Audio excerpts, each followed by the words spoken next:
ಒಮ್ಮೆ ಶ್ರೀಕೃಷ್ಣ ಅರ್ಜುನನೊಂದಿಗೆ ಮಾತನಾಡುತ್ತಾ ಕುಳಿತಿರುವಾಗ ಕರ್ಣನ ಉದಾರ ಗುಣವನ್ನು ಪ್ರಶಂಸೆ ಮಾಡ್ತಾರೆ. ಆಗ ಅರ್ಜುನನು ಕೃಷ್ಣನಿಗೆ ಹೇಳ್ತಾನೆ, ಏ ಕೃಷ್ಣ, ಯುಧಿಷ್ಠಿರನಷ್ಟು ಉದಾರಿ ಮತ್ತೊಬ್ಬರಿಲ್ಲ, ಆದರೆ ನೀನು ಕರ್ಣನನ್ನು ಪ್ರಶಂಸೆ ಮಾಡ್ತಾ ಇದೆಯಲ್ಲ ಅಂತ ಹೇಳ್ತಾರೆ. ಆಗ ಕೃಷ್ಣ ಮರು ಮಾತನಾಡದೆ ಸುಮ್ಮನೆ ಹೋಗ್ತಾನೆ. ಕೆಲ ದಿನಗಳ ನಂತರ ಕೃಷ್ಣ ಮತ್ತು ಅರ್ಜುನ ಇಬ್ಬರೂ ಸಹ ಬ್ರಾಹ್ಮಣನ ವೇಷವನ್ನು ಧರಿಸಿ ಯುಧಿಷ್ಠಿರನ ಅರಮನೆಯನ್ನು ಪ್ರವೇಶ ಮಾಡ್ತಾರೆ. ಮನೆಗೆ ಬಂದ ಅತಿಥಿಗಳನ್ನು ಯುಧಿಷ್ಠಿರ ಯಥೋಚಿತವಾಗಿ ಸ್ವಾಗತಿಸುತ್ತಾನೆ. ಬಂದ ಕಾರಣ ಏನು ಅಂತ ಪ್ರಶ್ನೆ ಮಾಡ್ತಾನೆ. ಆಗ ಶ್ರೀಕೃಷ್ಣನು, ಎಲೇ ರಾಜನೇ, ನಮಗೆ ಒಣಗಿದ ಗಂಧದ ಕಟ್ಟಿಗೆಗಳು ಬೇಕಾಗಿವೆ. ಈ ವಿಷಯದಲ್ಲಿ ನೀನು ನಮಗೆ ಸಹಾಯ ಮಾಡಬಹುದು ಎನ್ನುವ ಆಸೆಯಿಂದ ಬಂದಿದ್ದೇವೆ ಎನ್ನುತ್ತಾನೆ. ಅದು ಮಳೆಗಾಲದ ಸಮಯವಾದ್ದರಿಂದ ಕಾಡಿನಿಂದ ಕಟ್ಟಿಗೆಗಳನ್ನು ತರಿಸುವುದು ಸಾಧ್ಯವಿರಲಿಲ್ಲ. ಆದರೂ ಯುಧಿಷ್ಠಿರ ತನ್ನ ಸೇವಕರಿಗೆ ಒಣಗಿದ ಗಂಧದ ಕಟ್ಟಿಗೆಗಳನ್ನು ತರುವಂತೆ ಆಜ್ಞಾಪಿಸ್ತಾನೆ. ಸೇವಕರು ಬರಿಗೈಯಲ್ಲಿ ನಿರಾಶೆಯಿಂದ ಮರಳುತ್ತಾರೆ.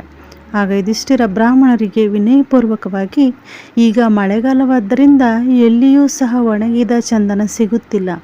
ಬೇರೆ ಯಾವ ವಸ್ತುವಿನಿಂದ ನಿಮ್ಮನ್ನು ನಾನು ತೃಪ್ತಿಪಡಿಸಲಿ ಎಂದು ಕೇಳ್ಕೊಳ್ತಾನೆ. ಆಗ ಕೃಷ್ಣ, ನಮಗೆ ಚಂದನದ ಹೊರತಾಗಿ ಮತ್ತಾವ ವಸ್ತುವಿನ ಅಗತ್ಯವಿಲ್ಲ, ಅಗತ್ಯವಿದ್ದಾಗ ಇನ್ನೊಮ್ಮೆ ಬರ್ತೇವೆ ಅಂತ ಹೇಳಿ ಅರ್ಜುನನೊಂದಿಗೆ ಅಲ್ಲಿಂದ ಹೊರಟ.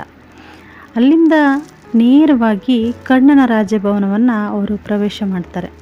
ಕರ್ಣನು ಸಹ ಅವರಿಬ್ಬರನ್ನೂ ಶ್ರದ್ಧೆಯಿಂದ ಉಪಚರಿಸಿ, ನನ್ನಿಂದ ನಿಮಗೆ ಯಾವ ಸಹಾಯವಾಗಬೇಕಾಗಿದೆ ಅಂತ ಕೇಳ್ತಾನೆ. ಕೃಷ್ಣನು ಯುಧಿಷ್ಠಿರನಿಗೆ ತಿಳಿಸಿದಂತೆ ತನ್ನ ಬೇಡಿಕೆಯನ್ನು ಮುಂದಿಡ್ತಾನೆ. ಅವರ ಬೇಡಿಕೆಯನ್ನು ಅರಿತಂತಹ ಕರ್ಣನು ತಕ್ಷಣವೇ ಬಿಲ್ಲಿಗೆ ಬಾಣವನ್ನು ಹೂಡಿ ತನ್ನ ಭವನದಲ್ಲಿ ಗಂಧದಿಂದ ಮಾಡಿರುವ ಎಲ್ಲ ಪೀಠೋಪಕರಣಗಳನ್ನು ಕತ್ತರಿಸಿ ಶ್ರೀಕೃಷ್ಣನ ಎದುರಿಗೆ ಚಂದನದ ಕಟ್ಟಿಗೆಯ ರಾಶಿಯನ್ನೇ ಸುರುತ್ತಾನೆ.